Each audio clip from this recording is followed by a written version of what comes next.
কয়েকজন চিন্তা করছে আমাদের বাড়িতে তো ফ্যান নেই, বিদ্যুৎ নেই, রাতের বেলায় গরমে ঘুম হয় না। মুয়াজ্জিনকে বলছে, ভাই আপনাকে আমরা রাত্রে কিছু টাকা দেব, এশার নামাজ পড়ে যখন চলে যাবেন চাবিটা দিয়ে যাবেন। আমরা রাতে মসজিদে ঘুমাবো, ফজরের নামাজের সময় যখন আযান দিতে আসবেন চাবি দিয়ে আমরা আবার চলে যাব, আমরা নামাজ পড়বো না। মুয়াজ্জিন বলছে, এমনি এমনি চাবি দেওয়া যাবে না, টাকা লাগবে। ঠিক আছে, প্রতি মাসে আমরা এই 4 জন আপনাকে 1000 টাকা দেব মনে করেন। মুয়াজ্জিন গরিব মানুষ, রাজি হয়ে গেছে। ওরা 4 জন মিলে ফ্যান দিয়েছে 12টা। মানুষ কয়টা? যাদের ফ্যানের নিচে থাকার অভ্যাস নেই, ওরা যদি একবার ফ্যান পায় আরো তো হাই স্পিডে ঘুরছে, জনমের ঘুম দিয়েছে। কোথায় কার কাপড় আল্লাহ জানে, আর ওরা জানে। মুয়াজ্জিন ফজরের নামাজ পড়তে এসেছে, আযান দেবে, লাইট যেই জ্বালিয়েছে দেখে নাউজুবিল্লাহ, তাড়াতাড়ি করে লাইট বন্ধ করে ওদের মাঝে দাঁড়িয়ে বসে, হারাম। কি হলো? মসজিদে থাকা হারাম। ইমাম মুয়াজ্জিন সাহেব, আপনি তো ফতোয়া দিয়ে দিলেন মসজিদে থাকা হারাম, কোন দলিল আছে বলেন? দলিল লাগবে না, আমি নিজে দেখেছি। কিসের দলিল? আমি নিজে দেখলাম, বিনা দলিলে মসজিদে থাকা যাবে? বের হ। আপনি কোন কারণে নামাজের পরে বসে বসে আছেন, শুয়ে আছেন, আপনার কোনো কাজ নেই? লাকাদ খালাকনাল ইনসানা ফি কাবাদ, অবশ্যই আমি মানুষকে কষ্টের পরে কষ্ট সহ্য করে বানিয়েছি দুনিয়ায়। তাকে কষ্ট করা লাগবে, শ্রম দেওয়া লাগবে। কারণ এই যে ঘাম, শহরে শ্রম দিতে গেলে ঘামের মূল্য আল্লাহর কাছে অনেক বেশি। আল কাসিবু হাবিবুল্লাহ, যারা কাজ করে খায় নবীজি বলেন এরা আল্লাহর বন্ধু। এই জন্য নামাজ শেষ মসজিদ থেকে আপনি বের হয়ে যাবেন, শব্দের দিকে খেয়াল করে দেখবেন। নামাজের আগে কিন্তু আল্লাহ উযকুরুল্লাহ কাসীরা দেয়নি, কারণ আল্লাহ জানে যে নামাজ পড়তে গেলে মানুষ এমনি আমাকে ডাকবে। কিন্তু কর্মজীবনে যে জমিনে যখন ছড়িয়ে যাবেন, যার যেখানে কর্মজীবন আছে ওই জায়গায় যে যেন মানুষ আল্লাহকে স্মরণ করে, কম না বেশি? আযকুরুল্লাহ কাসীরা। রিজিক তালাশ করতে গিয়ে এখন আর জিকির কম করলে হবে না, এখানে জিকির বেশি করা লাগবে। এখানে যে জিকির, এইটা কি? ওখানে বসে বসে সুবহানাল্লাহ পড়া। যেখানে যেই বিধান আছে ওই বিধানটা ওখানে ওইভাবে পালন করার নাম তাহলে জিকির। এজন্য সাব্বিহুহু বুকরাতাও ওয়া আসীলার ব্যাখ্যায় মুফাসসিরিন ইকরাম লিখেছেন, সকাল থেকে সন্ধ্যা, সন্ধ্যা থেকে সকাল, সারা দিন সারা রাত আল্লাহর বিধান রাসূলের তরিকায় মেনে চলার নাম জিকির। আপনি এই শিক্ষা দিতে পারেন না দরবারে? কোরআনের প্রথম সবক তাহলে আল্লাহ যেটা দিয়েছে তার নাম পড়ো, আপনাকে পড়া লাগবে আগে। আজ অনেক মানুষ ফতোয়া বের করেছে যে জানার নাম ইসলাম না, মানার নাম ইসলাম, এটা শয়তানি। আরে ভাই, আপনি যদি নাই জানেন তে মানবেন কি? এক কথা বলেন না কেন? আমরা জানি না, এই জন্যই তো ইসলামের নাম নিয়ে উল্টা পাল্টা জিনিস আমাদেরকে খাওয়িয়ে দেয়। আমরা যদি সত্যি জানতাম যে আসলে এটা ইসলাম কিনা, জীবন চলে গেল আমরা শিরিক করতাম না। এই জন্য কোরআনের প্রথম সবক কি? জানা। বলেন বলেন, পড়তে হবে আপনাকে। যত আল্লাহর ওলিদের জীবন এই বাংলাদেশে যারা ইসলাম নিয়ে এসেছে পড়েছি, তাদের জীবনে এইটাই পেয়েছি। তাদের দরবারে কেউ গেলে আগে কোরআন তুলে দিত। এর সাক্ষী সিলেটের শাহজালাল রহমতুল্লাহ আলাইহি, এখনো কোরআনে কারীম সাক্ষী দিচ্ছে। এই কথা বলে না কেন? অথচ তার দরবারে যে ভণ্ডগুলো এখন বসে আছে, ওখানে গেলে কোরআন পাবেন না, যে কোরআন পড়তে দেবে সেসব সিস্টেম নেই। বড় বড় ধুতি গায়ে দিয়ে, সালা গায়ে দিয়ে বসে আছে, শর্ট গায়ে দিয়ে দেন, কি দেব দেন। এই সমস্ত জায়গায় যাদের ফরজ ঠিক নেই, ওয়াজিব ঠিক নেই, ওই জিনিস খেলে মানুষের ব্রেন বিগড়িয়ে যায়, তখন পোশাক আশাক আর ঠিক থাকে না। কথা বলেন না কেন? মস্তিষ্ক বিকৃত হয়ে গেলে মানুষ দিক দ্বারা ঠিক থাকে, তখন মাকে বউ বলে ফেলে। একদিন রাতের বেলা এক মহিলা আমারে কল দিয়ে বলছে, হুজুর বাবাজি তুমি আমার ছেলের বয়সী, তুমি একটা ফতোয়া দাও তো, তোমার চাচার বউ আমি আছি না তালাক হয়ে গেছি। কি বলেন? তোমার চাচা লোক ভালো কিন্তু বোতল খায়। লোক ভালো কি খায়? আজকে একটু বেশি খেয়ে ফেলেছে। রাত 12টার পরে দরজায় ধাক্কা দিয়ে পায়ের সাথে লেগে একা একাই পড়ে গেছে। দরজা যখন জোরে ধাক্কা লাগার কারণে গেছে খুলে বলছে, ও মা আমারে তোল। ও বাবাজি তোমার চাচা যে আমার বউ মা বলে ফেললো, আমি কি আসি আর নাকি তালাক হয়ে গেছে? এই সমস্ত জিনিস খেলে মাথা ঠিক থাকে, আর মাথা যখন ঠিক থাকে না, মাকে যদি বউ বলে ফেলে, বউকে যদি মা বলে ফেলে, এ মানুষের পোশাক আশাক ঠিক থাকবে? লালনের মাঝার এরকম রাত 9টার পরে একদিন দেখি এরকম দুধ খাওয়াচ্ছে একজনে, একেবারে হাফ প্যান্ট পর্যন্ত আছে শরীরে, কিচ্ছু নেই, ফরজ তরফ করা। বললাম ভাই কি করেন? বলছো হুজুর দুধ খাওয়াচ্ছি। দুধ খাওয়াচ্ছেন আর জায়গা পান না। জায়গা পান না মানে এটা আল্লাহর ওলি। আল্লাহর ওলি কি আছে এর ভেতরে? মাল আছে, মাল যা আছে সব তো দেখা যাচ্ছে। এ মাল তো সবার আছে, আসল মাল দেখাও। এই জন্য আমাদের সাবধান হওয়া দরকার। যেই দরবারে গেলে পড়াশোনা করার কোনো সিস্টেম নেই, যেই দলে গেলে পড়াশোনা করার কোনো সিস্টেম নেই, ওটা সবক না। ওই দল ওই দরবারে মুসলমানের জন্য যাওয়া জায়েজ নেই। আল্লাহর প্রথম ফরজ কি? ইকরা। বলেন বলেন আরো জোরে। প্রথম ফরজ ইকরা। আর আপনি কোথায় যাচ্ছেন? 40 বছর মুরিদ হয়ে বসে আছেন, কোরআন শরীফটাও পড়তে পারেন না। ওটা কিসের পীর? ওটা তো নিজেই ভণ্ড।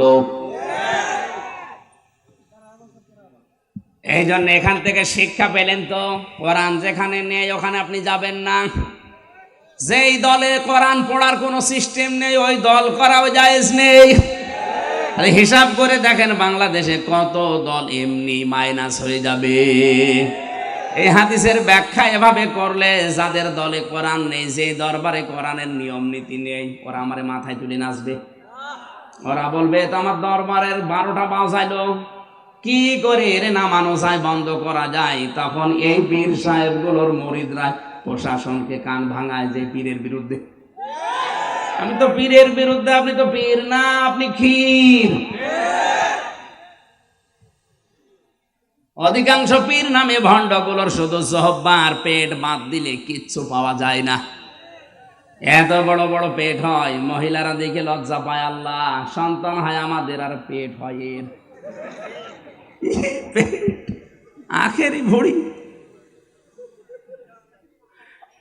না। আমি শুধু হাসির জন্য খোরাকি দেইনি, আপনাকে চিন্তা করে এখান থেকে আজকে বাড়ি যাওয়া লাগবে। যেখানে কোরআন নেই ওই দলে আমি আর থাকবো না। আমাকে পড়তে হবে আগে, কারণ কোরআন না পড়লে আমি আমল করব কি করে? আমান আমিলা বিহি উজিরা। যারা কোরআন দিয়ে আমল করবে আল্লাহ নিজে তাদেরকে পুরস্কার দেবে। এই ছেলে, ওইটারে এখানে নিয়ে আসেন তো, এদিকে আসেন।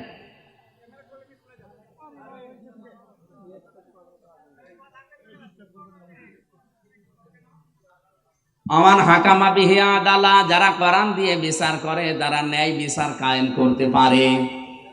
আজকে যারা দায়িত্বে আছেন, আমাদের জননী প্রধানমন্ত্রী শেখ হাসিনা থেকে শুরু করে সবাইকে আহ্বান জানাবো, ন্যায় বিচার কায়েম করতে চাইলে কোরআনের বিচার লাগবে। এটা যতদিন পর্যন্ত কায়েম না হবে, শুধু মুখে বলে ন্যায় বিচার কায়েম সম্ভব না। আল্লাহর নবীও নিজে জীবদ্দশায় চেষ্টা করেছিলেন হিলফুল ফুজুলের মাধ্যমে। 23 বছর পর্যন্ত চেষ্টা করলেন, 17 থেকে 40, 23টা বছরে ফল হয়েছে 0, কিচ্ছু করতে পারেন নাই। কোরআনে কারিম দিয়ে যখন তিনি প্রতিষ্ঠা করেছেন বিচার ব্যবস্থা, 40 থেকে 63 23 বছরের সোনালী যুগ উপহার দিয়েছেন। এমন ন্যায় বিচার কায়েম করেছিলেন, নিজের মেয়ে ফাতেমার বিরুদ্ধেও বলেছিলেন যদি ফাতেমাও চুরি করে আমি তার হাত কেটে দেব। আজকে যদি এই নিয়মটা আমরা বাংলাদেশে কায়েম করতে পারতাম, কোরআনের ব্যবস্থাটা, আমার তো মনে হচ্ছে এই দেশে কত নেতা, কত খেতার বউ, স্ত্রী, ছেলে, এমনকি নেতার হাত পর্যন্ত কাটা পড়ে যেত। যারা চুরি করে টাকা পাচার করেছে ওদের হাত থাকার কথা, যারা বেগম পাড়া বানিয়েছে ওদের হাত থাকার কথা। তাহলে এই দেশে হাত থাকার কথা না কতজনের আপনি বলেন? এরা জীবনেও চাইবে যে কোরআনে কারিমে আস-সারিকু ওয়াস-সারিকাতু আয়াত সংসদে যাক। এরা তখন এই আয়াতকে বর্বর আয়াত বলে, বলে আইনটা বর্বর আইন। তুমি আল্লাহর চাইতে বড় দয়ালু হয়ে গেছো। আল্লাহ ভালো করে জানে তোর চরিত্র সংশোধন করার জন্য এই হাত কাটা ছাড়া কোনো বিধান নেই। আল্লাহর আইনকে যারা বর্বর আইন বলেছে এবং যারা সাপোর্ট দিয়েছে, যারা মনে করেছে প্রত্যেকটাই বেঈমান হয়ে গেছে, তাদের তাওবা করে আবার মুসলমান হওয়া লাগবে। এজন্য কোরআনের বিচার ব্যবস্থা যতদিন কায়েম না হবে ততদিন পর্যন্ত এই দেশে ন্যায় বিচার প্রতিষ্ঠা হবে না। এটা রাজনৈতিক বক্তব্য না, এটাই কোরআনের এবং হাদিসের বক্তব্য। কোরআনে কারিম আল্লাহ নাযিলই করেছেন এই পৃথিবীতে ন্যায় বিচার করার জন্য। সেটাই যদি কায়েম না হয় তো ন্যায় বিচার আপনি পাবেন কোথায়? খলিফাতুল মুসলিমিন হযরত ওমর তার ছেলে মদ খাওয়ার অপরাধে তাকে দৌড়া মেরে দুনিয়া থেকে বিদায় করে দিয়েছিলেন। এইটাই ন্যায় বিচার। আজ বাংলার সমাজে ধনী মানুষেরা কিছু করলে ছাড় পেয়ে যায়, আর গরিব মানুষরা কিছু করলে বিচার ডবল করে হয়। এটা ছিল বনি ইসরাইলদের স্বভাব। কথা বলেন না কেন? হযরতে মুহাম্মদুর রাসূলুল্লাহ ঘোষণা দিয়েছেন, উম্মতেরা, বনি ইসরাইলের উম্মতের ভেতরে এই চরিত্র ছিল। ওরা ধনীরা কেউ যদি কিছু করতো ছেড়ে দিত, আর গরিব মানুষ যদি চুন থেকে পান করত তার বিচার ডবল করে করত। এই জন্য আল্লাহ তাদেরকে দুনিয়াতে চরম শাস্তি দিয়েছে। সেই অবস্থায় এখন কিন্তু চলে এসেছে। আমরা যদি এখনো না পাল্টাই আমাদের দোয়া কবুলও বন্ধ হয়ে যাবে। আমান দাআ ইলাইহি হাদা। নবীজি বলেন, কেউ যদি কোরআন দিয়ে মানুষকে ডাকে আল্লাহ নিজে তাকে হেদায়েতের উপরে রাখে। দাঁড়ায় একালিপ টান আছে। আপনি যদি হেদায়েতের উপরে থাকতে চান কোরআন দিয়ে মানুষকে ডাকতে হবে। আর আজ ডাকছে অনেকে তার বাবার দিকে, অনেকে ডাকছে তার পীর সাহেবের দিকে। ও বলে হেদায়েতের উপরে আছে, ও তো গোমরাহির উপরে আছে। নবীজি বললেন, যদি হেদায়েতের উপরে টিকে থাকতে চাও কোরআন দিয়ে মানুষকে ডাক দিবা। ফাকাদ হুদিয়া ইলা সিরাতিম মুস্তাকিম। আর যে ব্যক্তি কোরআনের ডাকে সাড়া দেবে আল্লাহ তাকে হেদায়েতের পথ নসিব করে দেবে। তাহলে আমার দায়িত্ব জীবন বাঁচি রেখে হলেও হেদায়েতের উপরে থাকতে চাইলে কোরআন দিয়ে ডাক দেওয়া। আর আপনি যদি সাড়া দিতে পারেন মহান আল্লাহ আপনাকে সিরাতে মুস্তাকিম নসিব করে দেবেন। এই উদ্দেশ্য নিয়েই তো আজকে আমরা এসেছি নাকি? দরুদ আর সালাম পড়ছি আমাদের নবী মুহাম্মদ রাসূলুল্লাহ সাল্লাল্লাহু আলাইহি ওয়াসাল্লামের প্রতি। কোরআনে কারিমের সূরা তাওবার 36 নম্বর আয়াতটা আমরা পড়েছি। যেহেতু এটা শাবান মাস, এ মাসের দিকে ইঙ্গিত দিয়ে আমি আয়াতটা পড়লাম। জবান খুলে মাসের কিছু শিক্ষা এই আয়াত থেকে বের হবে, আমরা যেন নিতে পারি। পড়েন, আউযু বিল্লাহি মিনাশ শাইতানির রাজিম, বিসমিল্লাহির রহমানির রহিম। ইন্না ইদ্দাতাশ শুহুরি ইনদাল্লাহি ইসনা আশারা শাহরান ফি কিতাবিল্লাহ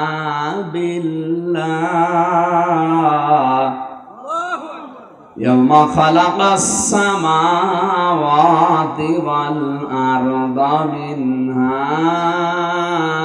আরবাআতুন হুরুম। আল্লাহ পাক বলেন, আসমান আর জমিন যেদিন আমি তৈরি করি ওই দিন আমার কিতাবে 12টা মাসের নাম আমি লিখে রেখেছিলাম। খুব খেয়াল করে শোনেন, আল্লাহ পাক তার কিতাবের ভেতরে জমিন আসমান যেদিন বানিয়েছেন ওই দিন 12টা মাসের নাম লিখেছেন। কয়টা? ওটা জানুয়ারি, ফেব্রুয়ারি, মার্চ, বৈশাখ, জ্যৈষ্ঠ, আষাঢ়। কি? মিনহা আরবাতুন হুরুম, এর ভেতরে আবার 4টা মাস পবিত্র। তাফসীরে ইবনে কাসির লিখেছেন প্রথম মাসটার নাম হচ্ছে মুহররম, 2 নম্বরে জিলকাদ, জিলহজ, আর 3 নম্বরে পয়েন্টে 3টা মাসের নাম আছে, যে কোনো একটা হবে। কোন কোন তাফসীর কারক লিখেছেন হয় রজব, নাই শাবান, নাই রমজান। আমরা যেহেতু শাবান মাসে আছি, আমরা শাবান মাসটা ধরলাম। তাহলে এই যে 4টা মাস, এটা পবিত্র, এটা সম্মানিত মাস। ওই জামানার কাফের মুশরিকরা পর্যন্ত এই 4 মাসের সম্মান দিত।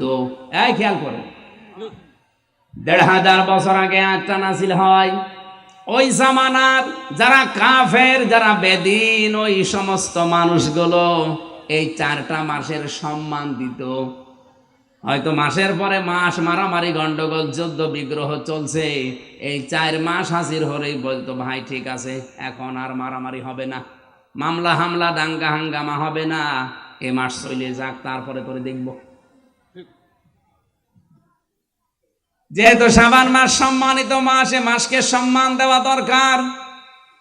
কয়েকদিন আগে সবে বরাত নামে, নিসফে শাবান নামে যে রাতটা গেল, এই নিয়ে ফতোয়াবাজির তো এই দেশে কম হয়নি। হাজারো মানুষ শুধু হালুয়া রুটি নিয়ে ব্যস্ত ছিল। আরে ভাই, মাস এসেছে শুধু রুটি খাওয়ার জন্য না।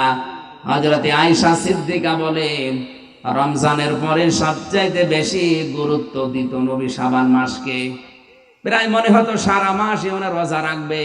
তাহলে নবীর সুন্নাত অনুযায়ী কেউ যদি শাবান মাস পালন করতে চায়, তার উচিত এ মাসে বেশি বেশি রোজা রাখা। এদিকে খবর নেই, ও হালুয়া রুটি খাওয়ার জন্য ব্যস্ত হয়ে বসে আছে। এই খেয়াল করেন, শাবান মাসে মহান আল্লাহর নবী এই পৃথিবীতে সবচাইতে বেশি রোজা কেন রাখলেন? হযরত আয়েশা জিজ্ঞাসা করেছিলেন, নবী আপনি এ মাস আসলেই বেশি বেশি রোজা রাখেন কেন? বিশ্ব নবী তাকে শুনিয়েছিলেন, ফামান শাহিদা মিনকুমুশ শাহরা ফালইয়াসুম। হে আয়েশা, এরপরে যে মাসটা তার নাম রমজান, মহান আল্লাহ জানিয়েছে ওই মাস যদি কেউ পায় সে যেন অবশ্যই রোজা রাখে। আমি শাবান মাসে রোজা রাখার দ্বারা ট্রেনিং নিলাম, আগামী মাসে রমজানে যেন আমার রোজা একটাও ছুটি না যায়। বলেন সুবহানাল্লাহ। আমাদের উচিত হবে মাসে বেশি বেশি রোজা রাখার মাধ্যমে একটা ট্রেনিং তৈরি করা। সামনের মাসে যেন আমাদের রোজা নষ্ট না হয়, ছুটে না যায়, ছেড়ে না যায়। কাফেররা এই মাসকে সম্মান দিয়েছে, তাদের মারামারি, ঝগড়া ফাসাদ, যুদ্ধ বিগ্রহ, হামলা মামলা, কেস কাম, এগুলো সব বন্ধ করে দিত। অথচ এই মুসলমানের দেশে শাবান মাস আসার পরেও অনেকের মামলা এখনো চলছে। মামলা দেওয়া বন্ধ হয়ে গেছে? বলেন বলেন, আপনি কিসের সবে বরাত পালন করেন? আমার তো বুঝে আসে না। সম্মান যদি দিতেই হয় তো এই মাসকে সম্মান জানান, যে এই মাসে মারামারি, ঝগড়া ফাসাদ, যার সাথে কথা বন্ধ ছিল আমি এটা মিটিয়ে ফেলবো, যার সাথে মামলা চলছিল এ মাসে শেষ, বলবো না এখন থাক, এই মাসটা চলে গেলে আবার করে দেখবো। এটাও যদি আমরা করতে পারতাম তবে একটা মাস শান্তিতে থাকতে পারতাম। অথচ এই মাসে আজ আলেমদের কাদা ছোড়াছড়ি আরো বেশি হচ্ছে। জালেমে জালেমে দেশে এখন এই শাবান মাসে দস্তি হয়ে গেল বেশি, আর আলেমদের ভেতরে শত্রুতা হয়েছে এই মাসে বেশি। আমরা তো কাফেরদের মতো শাবান মাসকে সম্মান দিতে পারছি না। ওরা মারামারি, গন্ডগোল, মনোমালিন্য, কেস কাম বাদ দিয়ে দিতে মাসের সম্মান, আর আমরা এই মাস আসলে আরো বেশি করছি। খালি হাদিয়া তোফা নিয়ে শুধু মিলাদ মাহফিল পড়ে শুধুমাত্র ইয়া নবী সালাম আলাইকা দিয়ে শুধুমাত্র হালুয়া রুটি খেয়ে মিষ্টি খেয়ে আপনি মহাব্বত দেখিয়ে শেষ করে দিতে পারেন না। আপনার বিবেক কি বলে? বিশ্ব নবী মুহাম্মদুর রাসূলুল্লাহ মাসকে কেমন করে সম্মান দিলেন। আল্লাহর নবী মাস আসলে মানুষের খোঁজ খবর নেওয়া বাড়িয়ে দিতেন। আমাদের উচিত হচ্ছে শাবান মাসকে যদি কেউ সম্মান দিতে চান, যাদের টাকা পড়ে আছে ব্যাংকে, আমি আপনাকে দান করতে বলছি না, টাকাগুলো ভালোভাবে সংরক্ষণ করে তোলেন, কর্মসংস্থান তৈরি করেন। আপনি বাইরের মানুষকে কাজে নিতে যদি ভয় পান, যদি অবিশ্বাস হয়, নিজের চাচাতো ভাই, ফুফাতো ভাই, খালাতো ভাই আছে না, একটা ফ্যাক্টরি তৈরি করে এরকম 50 জন মানুষের কর্মসংস্থান তৈরি করেন, আল্লাহর আরশ আপনার উপরে খুশি হয়ে যাবে। এইসব শাবান মাস পালন নেই। সুতরাং এই শাবান মাসে এখানে যারা বসে আছেন টাকাওয়ালা মানুষ যদি থাকেন সিদ্ধান্ত নেবেন, আর যদি নাও থাকেন এই যে রেকর্ড হচ্ছে কালকে সারা দেশে ছড়িয়ে যাবে। সবাইকে উদ্দেশ্য করে বলছি, শাবান যদি পালন করতেই হয়, ব্যাংকের টাকা ছাতা পড়ে যাচ্ছে, কত টাকা আছে আপনি নিজেও জানেন না। এই শাবান মাসকে পালন করতে গিয়ে 10টা মানুষের কর্মজীবন তৈরি করে দেওয়া যায় না? তাহলে কিশোর গ্যাং তৈরি হতো না? রাস্তায় ছিনতাই চাঁদাবাজি এগুলো বন্ধ হয়ে যেত? কথা বলেন না কেন? মানুষের কাজ যখন থাকে না, হতাশ হয়ে যায় জীবনের ওপরে, তখনই ও রাস্তায় নামে অবৈধভাবে। এটা শুধু একা দায়ী না, আপনিও দায়ী। আপনি কি শাবান মাস পালন করে গেলেন? প্রতি বছরে বছরে মাসটা আসে চলে যায়, কিছুই করতে পারেন না। আজকের এই মাসেই সিদ্ধান্ত নেন, আর মাত্র 6 দিন আছে। এই 6 দিনে যেন এমন কিছু করতে পারি, 5টা রিক্সা কিনে 5 জনকে চালাতে দিন। মাসে মাসে আপনি আমার এই টাকা দিয়ে দেবেন, দেখবেন আপনার টাকা দেওয়ার পরে ওর সংসার চালাতে সাহায্য হয়ে যাবে। ইসলাম আমরা এখান থেকে বুঝি না, আরো রাস্তার টাকা, ব্রিজের টাকা, কালভার্টের টাকা, এতিমের টাকা, গমের টাকা, কাবিখার টাকা মেরে খায়, আর ওইটা দিয়ে মসজিদের টাইলস লাগিয়ে দেয়। কিশোরগঞ্জবাসী একটা মসজিদ বানিয়ে দিলে কয়জন নামাজ পড়বে? না খুব বেশি হলো 5000 মানুষ। আর একটা রাস্তা বানিয়ে দিলে, একটা ব্রিজ বানিয়ে দিলে লক্ষ লক্ষ মানুষ হাঁটবে, চলাফেরা করবে। 1000 মসজিদ বানানোর চাইতে একটা রাস্তা বানানো আল্লাহর কাছে অনেক দামি। ইসলাম আজ আমরা এভাবে যদি নিতে পারতাম, সত্যি বাংলাদেশটা সোনার বাংলায় হয়ে যেত। কোথা থেকে যে ইসলাম নিয়েছে আল্লাহ ভালো জানে।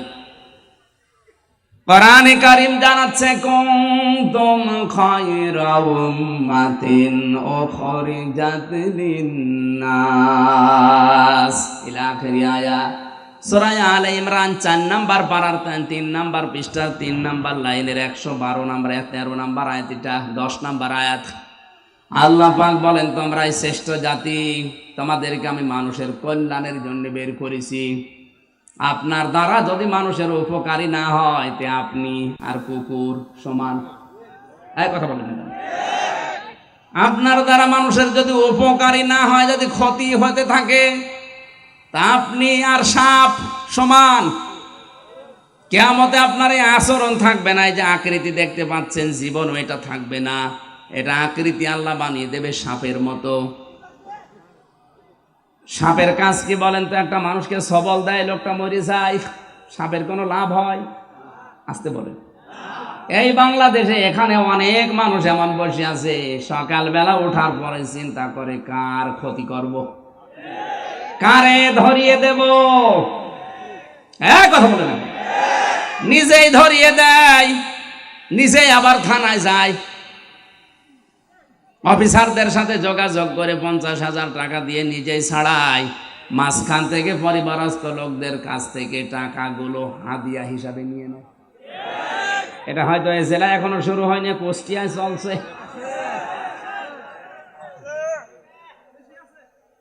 আল্লাহর কসম, যারা মানুষের এভাবে ক্ষতি করেছেন, আমারও তো ক্ষতি হয়ে গেল। 3টা বছর তো গেলই, আমার বাবার লক্ষ লক্ষ টাকা বিনা কারণে গেল। এই যে ক্ষতিগুলো যারা করছেন, আপনি নামাজ পড়তে পারেন, রোজা রাখতে পারেন, বোরকা পড়তে পারেন, ব্যবসা করতে পারেন, এই যে আলেম, জিজ্ঞাসা করেন আপনার আকৃতি এটা থাকবে না সাপের মতো হবে। এটা সূরা রহমানের ভেতরে আছে, তার তাফসীর পড়েন, 10 প্রকারের আকৃতির কথা আমি পড়েছি। ইউরাফুল মুজরিমুনা বিসিমাহুম ফায়ুখাযু বিন নাওয়াসি ওয়াল আকদাম ফাবিআইয়ি আলাই রাব্বিকুমা তুকাদ্দিবান।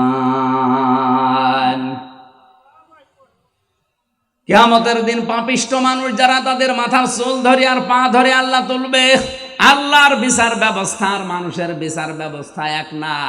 মানুষ সাক্ষী ছাড়া বিচার করতে পারে না, আর আল্লাহ পাক বলেন আমি আল্লাহ সাক্ষী লাগবে না, ওর শরীরের ভেতরে সাক্ষী বুঝে উঠবে। ওর মুখ বন্ধ করে দিলে ওর হাত সাক্ষী দেবে, ওর কান সাক্ষী দেবে, ওর পা সাক্ষী দেবে, ওর শরীরের অঙ্গ প্রত্যঙ্গ গুলো সব সাক্ষী হয়ে যাবে। দূরের মানুষ লাগবে না, ও নিজেই নিজের বিরুদ্ধে দাঁড়াবে। আল্লাহর বিচার ব্যবস্থা আর আমাদের বিচার এক না। আমরা বিচার করতে হলে সাক্ষী লাগে, তাছাড়া আমরা রায় দিতে পারি না। কথা বলে না কেন? আর আল্লাহর বিচারে আল্লাহর সাক্ষী লাগবে না, আপনি নিজেই নিজের বিরুদ্ধে দাঁড়িয়ে যাবেন। কারণ মুখ যখন সেলাই করা হয়ে যাবে, আপনি মুখে তো বলতে পারবেন না। হাত বলবে হ্যাঁ আমারে নিয়ে ঘোষের টাকায় সই করেছিল, আমারে চোখ বলবে আমারে দিয়ে দেখে দেখে এই কাজ করেছিল, পা বলবে আমারে দিয়ে হেঁটে গিয়েছিল, যে বেকার ভালো মানুষটাকে ধরিয়ে তার কাছ থেকে 1 লাখ টাকা খেয়েছিল। বলেন সুবহানাল্লাহ। আউযুবিল্লাহ। এইটাই চলছে। সম্মানিতা মা বোন যারা এসেছেন, এ মাসের সম্মান শুধু রোজা রেখে রেখেই শেষ করে না, শুধু রোজা রাখায় হবে না, আপনার আচরণটা পরিবর্তন করা লাগবে। এ পৃথিবীতে মেয়েদের সবচাইতে বড় উত্তম আচরণ হচ্ছে তাদের পেট ঠিক করা।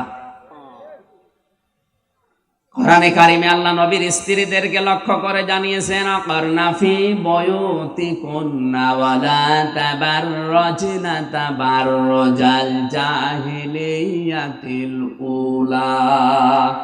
সূরা হাসাবের 33 নম্বর আয়াতের প্রথম অংশে আছে, আল্লাহ বলেন মেয়েরা ঘরের পরিবেশে থাকবা, জাহিলি যুগের মেয়েদের মতো রূপ সৌন্দর্য প্রদর্শন করে বের হবা না। ও ভাই বাংলার মুসলমানেরা, এখন আপনি টের পাচ্ছেন না, এই স্রোতে গা ভাসিয়ে দিয়েছেন। কয়েকদিন আগে নায়িকা মৌসুমী একটা স্ট্যাটাস দিয়েছিল একটা সাক্ষাৎকারে, যে আমি যদি মারা যায় আমার লাশকে যেন কাউকে দেখতে দেবেন না, আর আমার যে সমস্ত উলঙ্গপনা ড্যান্স আছে, ছবি আছে, এগুলো যেন ডিলিট করে দেবেন। হয়তো কিছুটা হলো আশ পেয়েছে, কারণ আপনি যা দুনিয়ায় করে রাখবেন, আপনি যা লিখে রাখবেন, আপনি দুনিয়াতে যা লিখে লিখে রেখেছেন, যে সিনেমা তৈরি করেছেন, যে উলঙ্গপনা ড্যান্স দিয়েছেন, এগুলো হয়তো আপনি এখন মারা গেলে ওগুলো শেষ হয়ে যাবে না। ওগুলো যতদিন টিকে থাকবে, যত মানুষ এগুলো দিয়ে চরিত্র খারাপ করবে, আপনার আমল নামায় ওগুলো একটা একটা করে ফ্ল্যাক্সি লোড হয়ে গোনা যেতেই থাকবে।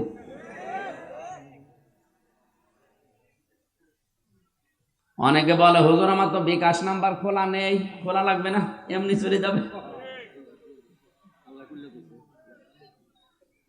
এ মহিলা হয়তো কোনো আশ পেয়েছে, টাচ পেয়েছে, বিভিন্ন, এখন তো ইউটিউবে বিভিন্ন আলেমদের তাফসির পাওয়া যায়, হয়তো ওর মনে একটা লেগেছে। আল্লাহ পাক বলেন নুন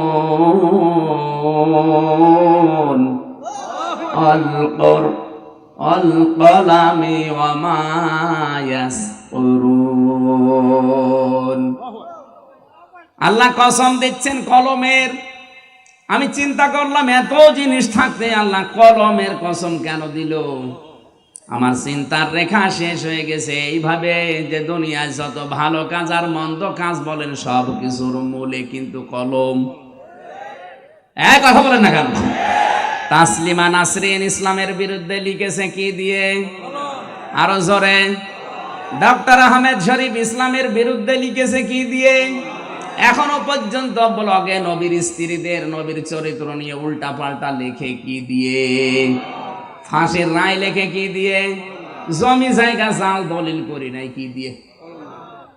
পৃথিবীর সব কিছু ভালো হোক মন্দ হোক, দেখবেন কলমের মূলে আছে। এই জন্য আল্লাহ বলেন কলমের কসম, এবং কলম দিয়ে লেখকরা যা লেখে ওই লিখিত জিনিসেরও কসম। হয়তো আপনি 10 বছর পরে আর থাকবেন না, কিন্তু আপনার লিখে যাওয়া এই উপন্যাসটা থাকবে। এই কথা বলে না কেন? পবিত্র প্রেম নামে একটা সিনেমা বানিয়েছে একজনের উপন্যাস দেখে দেখে। আমি পড়েছিলাম উপন্যাসটা, নায়িকা ছিল মনে হয় মাহিয়া মাহি। মনে করছেন হুজুর কিচ্ছু জানে না? হ্যাঁ,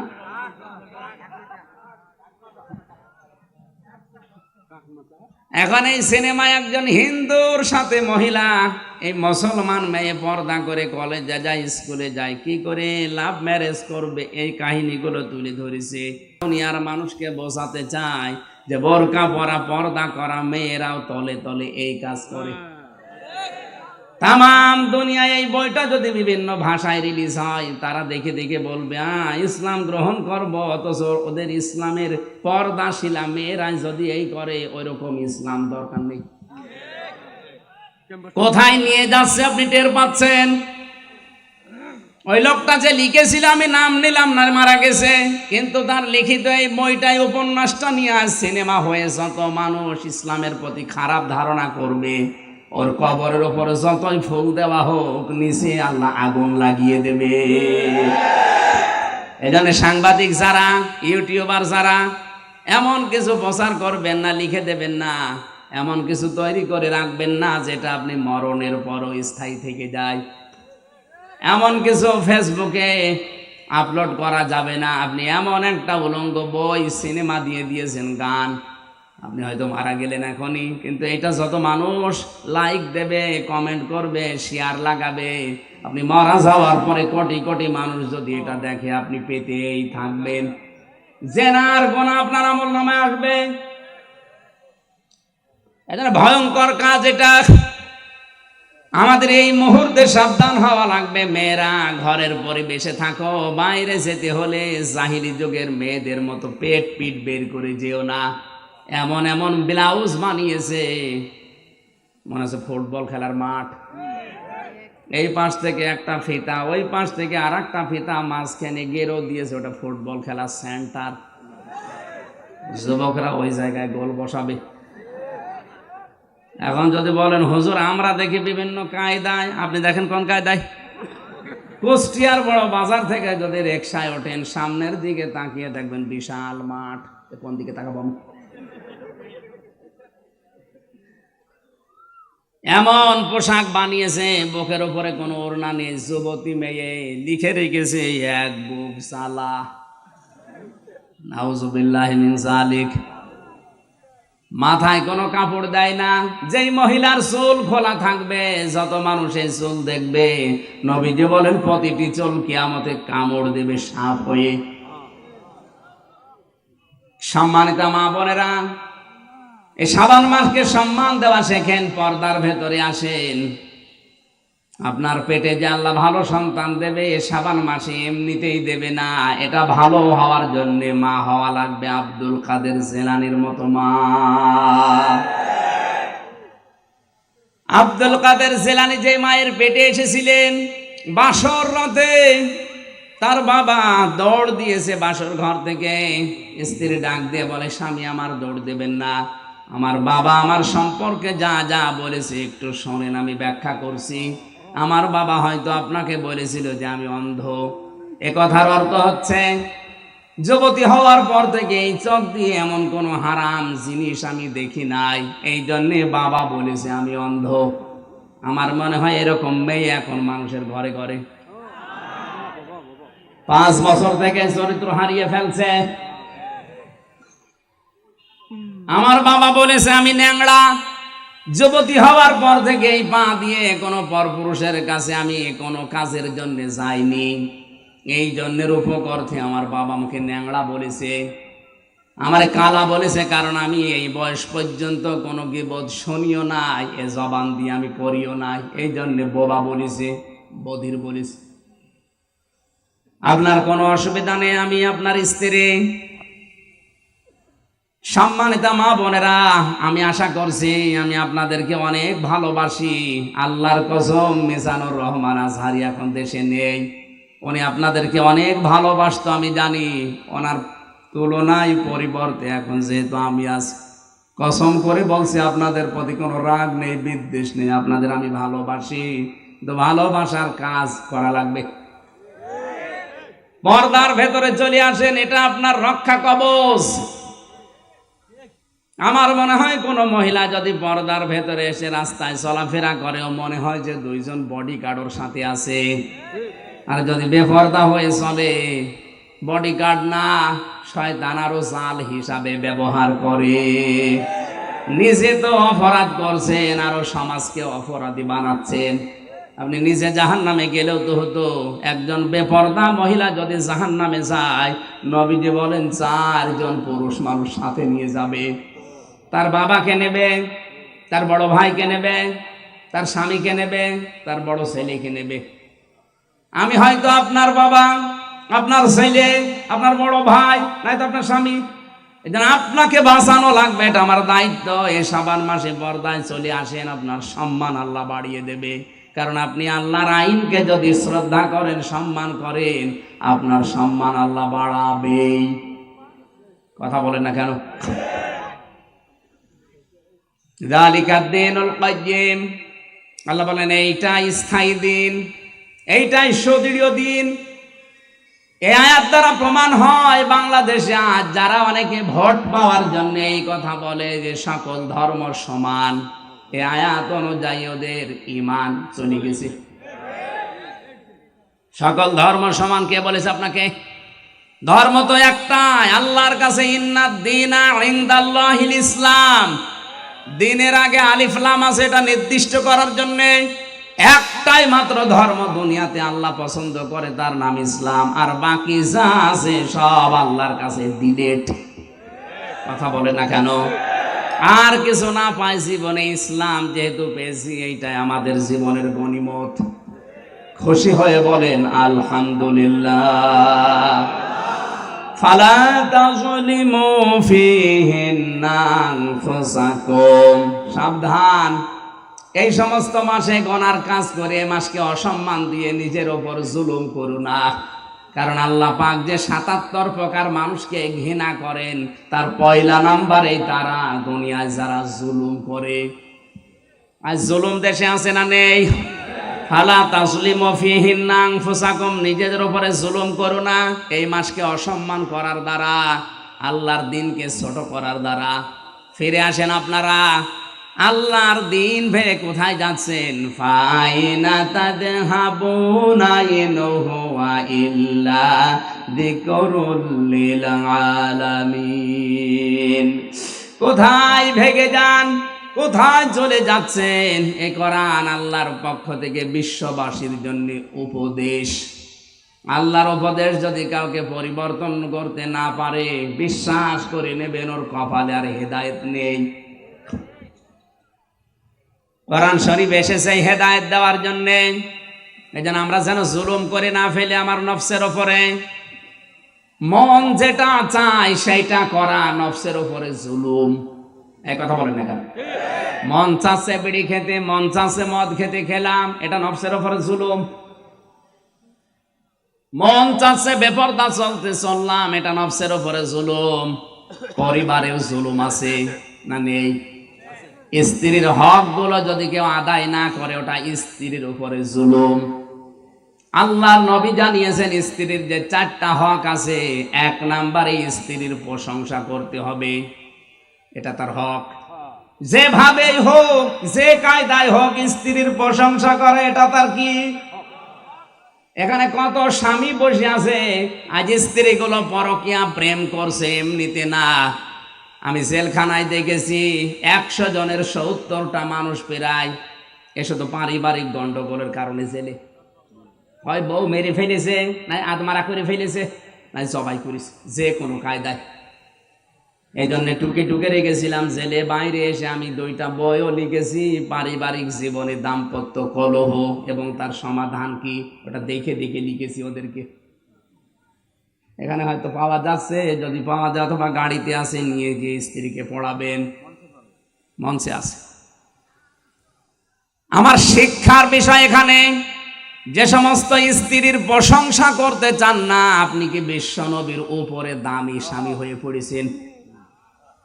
নবীজি মুহাম্মদ রাসূলুল্লাহ জীবনেও কোনোদিন স্ত্রীর খাবারের ভুল ধরেননি, অথচ তার স্ত্রী মাত্র 6 বছর বয়স। কয় বছর? হযরতে আয়েশা 9 বছর বয়সে নবীজির সংসারে গেছে। 9 বছরের একটা মেয়ে কি বোঝে? আমার মেয়ের বয়স এখন 9 বছর। তাহলে মাওয়ার বয়সে একটা মেয়ে, আমার মেয়ে মাওয়া, এই বয়সে একটা মেয়ে কি বোঝে সে 9 বছরে? অথচ জীবনেও তার রান্না করা খাবার খেয়েও কোনোদিন নবীজি বদনাম করেননি। আরে রে 5 স্টারের হোটেলের মতো রান্না করে দেয়, ও আহাম্মকের পরেও বউ ধরে মারে, নুন কম হয়েছে এই জন্য। একদিন রান্না করে দেখো তো দেখি। মেয়েদের কাজের অনেকে দাম দিতে চায় না। মেয়েদের রান্নার প্রশংসা করা লাগবে 1 নম্বরে, 2 নম্বরে তাদের কাজে কর্মে যেটা আছে পারিবারিক জীবনে, এই কাজের সম্মান দেওয়া লাগবে। আজ হাজার হাজার পরিবারে আমরা দেখতে পাই মেয়েদের কাজের কোনো মূল্য নেই, অথচ ওরা বিনা টাকায় বিনা পয়সায় অনেকগুলো কাজ করে। ধোপানি, চাকরানি, এই কথা বলছে না কেন? আপনার কাপড় ধুয়ে দেয় ধোপানি, রান্না করে দেয় রাঁধুনি, ঘর দোর মুছে দেয় চাকরানি, যত রকমের কাজ আছে আপনাই ওখানে দিয়ে করাচ্ছেন। অথচ কোরআন জানিয়েছে মেয়েটি স্ত্রী হিসাবে আসবে আপনার কাছে রাজরানী হয়ে। ও যদি কোনো কাজ করতে না চায় তার গুনাহ হবে না। এমনকি আপনার সন্তানকে যদি সে দুধ পান না করায় তারপরও তার কোনো গুনাহ নেই। আমি আলেমকে জিজ্ঞাসা করছি, আল ওয়ালিদাতু ইরদি'না আওলাদাহুন্না হাওলাইনি কামিলাইনি লিমান আরাদা আইয়ুতিম্মার রাদা। এখানে মোজারে দেওয়া, এখানে মোজারে শব্দ দেওয়া, পুরুষের শব্দ, কোনো স্ত্রীবাচক শব্দ এখানে নেই। সন্তানের দুধ খাওয়ানোর দায়িত্ব মার না বাবার? বাবার। কার? মারা তো দয়া করে আপনার উপরে ইহসান করে দুধটা পান করিয়ে দিচ্ছে, এর বিনিময়ে আমরা আজ পর্যন্ত কোনো মাকে টাকাও দেই না। এই কথা বলে না কেন? এটা হয় মাইকে ওয়াজ করা ঠিক হচ্ছে না, মাইক বাদ দিয়ে করার দরকার ছিল, কারণ এই আওয়াজ যদি ওদের কানে যায় না জানে আবার বেঁকিয়ে বসে কিনা। বলবে ঠিক আছে কোরআনে যেহেতু আছে আমরা আর বিনা টাকায় ফিরি ফিরি দুধ খাওয়াবো না। দুধ খাওয়াতে হলে আমাদেরকে 2 বছরে 50,000 টাকা দেওয়া লাগবে। এবার আপনি মরেন, আপনার সওয়াল নিয়ে মেয়ে নিয়ে আপনি মরেন। মেয়েদের পরিবারস্থ লোকদের যে কাজ আপনি হিসাব করে কোলাতে পারবেন না। আমার দাদা বেঁচে ছিল যখন একটা গল্প বলতো, এক লোক ওইরকম খালি গরম দেয়, স্ত্রীর কাজের কোনো দাম দেয় না। ওর স্ত্রী একদম বলেই ফেলেছে, কি গো তুমি কোনো কাজে মন পায় না তোমার, ঠিক আছে তোমার কাজ আমারে দাও, আমার কাজ তুমি করো। ও বলছে তোমার আবার এক কাজ হইল নাকি? ঠিক আছে আজকে যা আছে পরিবারে সব কাজ তুমি করবা, তোমার কাজ তো শুধু গরু চড়ানো, আমি ওইটা আজকে করছি। পুরুষের পোশাক পরে গেছে মাঠে গরু চড়িয়ে, সারাদিন পরিশ্রম করে করে আসতেছে। ভাত রান্না করার জন্য চাউল দরকার, যে দেখে চাউল ঝাড়া নেই, ওই খোদ বা গোড়া সহ আছে, ওটা এখন ঝাড়তে হবে পরিষ্কার করার জন্য। কোলা নিয়ে এসেছে, যে কোলা নাকি বলে, কোলা নিয়ে এসেছে চাউল ঝাড়বে। চাউল ঝাড়তে হলে তো নিচে একটা আওয়াজ দেওয়া লাগে হাত দিয়ে, তাছাড়া ঝাড়া হয় না। ও চিন্তা করছে আমার বউ তো চাউল ঝাড়ে কিন্তু টক টক করে একটা আওয়াজ হয়, সে কাটি কই, কাটি খুঁজে পাচ্ছে না। ভাত রান্না না করে বসে আছে। ও মহিলা ছাগল গরু চড়িয়ে বলছে, কই কি করেছো? বলছে তোমার মতো বজ্জাত মহিলার সাথে সংসার করাই কঠিন। কোলার নিচে চাউল ছাড়তে গেলে যে টক টক করে আওয়াজ হয়, সে কাটি কই। বলো তুমি কাটি খুঁজতেছ, আর আমার কাছের কোনো দাম দাও না, এবার আমার কাছে দাও, দেখো টক টক করে আওয়াজ কি করে হয়। একদিন আপনি পারবেন না। এই জন্য স্ত্রীর উপর আমরা যেন জুলুম করে জালেম হয়ে না যায়। আল্লাহ কিন্তু ঘৃণা করে সব চাইতে বেশি জালেমকে, আর আল্লাহর মামলাও হবে জালেমের বিরুদ্ধে। স্ত্রীর খাবারের প্রশংসা করা লাগবে, স্ত্রীর কাজের প্রশংসা করা লাগবে। আল্লাহ চান না কোনো সংসার ভেঙে যাক। ছোটখাটো কোনো বিষয় যদি মনোমালিন্য হয়েও থাকে, খুব বেশি দিন গড়াবেন না, তাড়াতাড়ি করে মিল করা লাগবে। স্ত্রীর সাথে যদি ওভাবে থাকতেই থাকে গন্ডগোল লেগে, আমার যতটুকু ধারণা 3 দিন পার হয়ে গেলে শয়তান আর বসে থাকে না, ও 2 জনকে ফসলায় আর কি হবে, চলে যা, তোর জন্য তোর সাবেক আছে, কথা বলে না কেন? 2 জনকে যেহেতু শয়তান ফসলাচ্ছে, শেষ পর্যন্ত সোনার সংসারটা ভেঙে যায়, মাঝখান থেকে সন্তানগুলো জাহান্নামে পড়ে। 2-3 সন্তান, 4 সন্তানের মা রেখে বাবা আর জায়গায় বিয়ে করছে, মা চলে যাচ্ছে আর এক জায়গায়, এদের দিকে একটু তাকালেন না? এর বাবা তো হয়তো আর একটা সংসার করবে, কিন্তু এই বাচ্চাগুলো শেষে সাগরে পড়া ছাড়া উপায় থাকে না। আল্লাহ আমাদেরকে এই জায়গায় যেন শয়তান ধোঁকা দিতে না পারে, বলেন আমিন। নবীজি বলেন স্ত্রীর সাথে মাঝে মাঝেই নিজে আনন্দ করবা। এমনকি স্ত্রী ব্যবহারের পরে কোনো মানুষ যদি গোসল করে, যতগুলো ফোঁটা ফোঁটা পানি মাথা থেকে পড়বে অতগুলো নেকি হবে। সাহাবীরা বললেন হুজুর এই কাজেও নেকি হয়? আল্লাহর নবী বলেন এই কাজটা যদি তুমি অন্যের স্ত্রীর সাথে করতে কি হইতো? বলে গুনাহ হতো। তো সেই গুনার কাজ না করে জায়েজ জায়গায় যদি এ কাজ করো, তো তোমার সওয়াব হবে না কেন? অবশ্যই তোমার সওয়াব হবে। কোন স্বামী যদি স্ত্রীর হাত চেপে ধরে, আর স্ত্রী যদি হাসি মুখে হাতটা, 2 জনে চেপে ধরার ভেতরে যতগুলো গুনাহ ছিল দিনের ভেতরে সগীরা গুনাহ আল্লাহ ঝরিয়ে দেয়। এই জন্যই নবীজি বলেন আমার কাছে 3টা জিনিস বেশি ভালো লাগে, একটা সুগন্ধি, আর একটা স্ত্রী, আর একটা আমার নামাজ। আমাদের কাছেও সুগন্ধি ভালো লাগে, কিন্তু অনেকের কাছে দুর্গন্ধ বেশি ভালো লাগছে, এই জন্যই বিড়ি খাই। কথা বলেন না কেন? বন্ধ করা লাগবে বিড়ি খাওয়া। অনেক মানুষ আজ ফতোয়া বের করেছে, তেমন কিছু না, এনাই মাকরুহ। 2 নম্বরে নবীজির কাছে নামাজ ভালো লাগতো, আমাদের কাছে নামাজ ভালো লাগে, কিন্তু নামাজের শিক্ষা ভালো লাগে না। নামাজের 17টা শিক্ষা আছে, কয়টা? বলেন বলেন। আল্লাহর নবী বলেন নামাজ প্রথম তোমাকে শিক্ষা দেয় কি করে পরিপাটি হওয়া লাগবে। আজ আমাদের জীবনটা পরিপাটি না, এলোমেলো। যদি আমরা নামাজের মতো ট্রেনিং নিয়ে জীবনটা চালাতে পারতাম, এ দেশ জান্নাত হয়ে যেত। 3 নম্বরে আমার স্ত্রী আমার কাছে ভালো লাগে, আমাদের কাছেও স্ত্রী ভালো লাগে, কিন্তু নিজেরটা বাদ দিয়ে অন্যেরটা। কথা বলে না কেন? আল্লাহ আমাদের হেফাজত করুন, বলেন আমিন। খুনসুটি করবেন, আপনি আনন্দ উল্লাস করেন নিজের স্ত্রীর সাথে, মোবাইলে যদি প্রেমের আলাপও করেন, মনে করবেন নফল নামাজের সওয়াব হচ্ছে। আল্লাহ আমাদেরকে বাস্তব জীবনে স্বামী স্ত্রী যেন জুলুম হয়ে না যায় কোনো বিষয়ে খেয়াল করার এই শাবান মাসে তৌফিক দিন, আমিন। ওয়াকাতিলুল মুশরিকিনা কাফাতান কামা ইউকাতিলুনাকুম কাফা। আল্লাহ পাক বলেন তোমরা লড়াই করো, সংগ্রাম করো মুশরিকদের বিরুদ্ধে, যেভাবে ওরা ঐক্যবদ্ধভাবে তোমাদের বিরুদ্ধে লড়াই করে।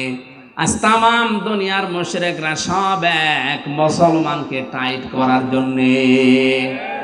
সুতরাং 57টা মুসলিম রাষ্ট্র এই শাবান মাসে এক হওয়া লাগবে। আমার মনে হয় শাবান মাসের সম্মানার্থে আয়াত যদি আমরা সত্যি বুঝতাম আর মেনে নিতে পারতাম, ফিলিস্তিন এমনিতেই স্বাধীন হয়ে যেত। ওয়ালামু, জেনে রাখো, আন্নাল্লাহা মাআল মুত্তাকিন, অবশ্যই আমি আল্লাহ মুত্তাকিদের সাথে আছি। মুত্তাকি কাকে বলে? তাফসিরে মুত্তাকির আমি সংজ্ঞা পেয়েছি, কেউ যদি মুত্তাকি হতে চায়, যাকে আল্লাহ ভালোবাসে মহব্বত করে, তার ভেতরে 10টা গুণ থাকা লাগে। কয়টা?